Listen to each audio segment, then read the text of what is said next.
Hi everyone, this is Arsha from 369. IQ എക്സാമിന് prepare ചെയ്യാൻ പോകുന്ന അല്ലെങ്കിൽ ചെയ്തുകൊണ്ടിരിക്കുന്ന ഒരാളാണ് നിങ്ങളെങ്കിൽ പല കുട്ടികളും റീസിറ്റിന്റെ അസിസ്റ്റൻസിനായി നമ്മളുടെ അടുത്ത് വരാറുണ്ട്. എക്സാം ഓൾറെഡി കോച്ചിങ് എടുക്കാതെയും ഗ്രൂപ്പിലൊക്കെ നോക്കി പഠിച്ചിട്ടും അതല്ലെങ്കിൽ കറക്റ്റ് ആയിട്ടുള്ള കോച്ചിങ് എടുക്കാതെയും റീസിറ്റിന് വേണ്ടി വരുമ്പോൾ അവരിലൊക്കെ ഞാൻ കാണുന്ന കുറച്ച് പ്രശ്നങ്ങൾ അനലൈസ് ചെയ്യാൻ വിചാരിച്ചു.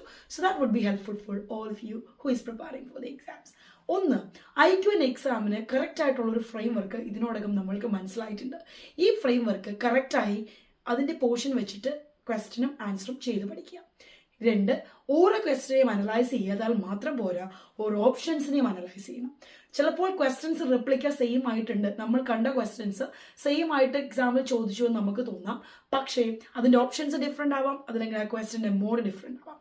മൂന്ന്, പല കുട്ടികളും നമ്മളുടെ മെറ്റീരിയൽസ് തന്നെ കണ്ടിട്ട് പറയാറുണ്ട്, ഇതെന്താ റിപ്പീറ്റഡ് ക്വസ്റ്റ്യൻസ് അവിടെ ഇവിടേക്ക് ഉണ്ടല്ലോ. ഞാൻ ഓരോ ക്വസ്റ്റ്യനും ഒന്നും രണ്ടും എടുത്ത് അതിൽ ഡിഫറൻസ് പോയിന്റ് ഔട്ട് ചെയ്യുമ്പോഴാണ് ഓക്കെ ഇങ്ങനെയായിരുന്നില്ലേ എന്ന് നമ്മളോട് തിരിച്ച് ചോദിക്കുക. അപ്പോൾ ആ ഒരു അണ്ടർസ്റ്റാൻഡിങ് നിങ്ങൾക്കും ഉണ്ടാവട്ടെ. ഈ 3 മേജർ ടിപ്സ് കൺസിഡർ ചെയ്തിട്ട് നിങ്ങളുടെ IQ പ്രാക്ടീസ് നിങ്ങൾ മുന്നോട്ട് കൊണ്ടുപോകൂ. Stay tune for more tips. I will be back again in the next video. This is Arsha signing off. See U.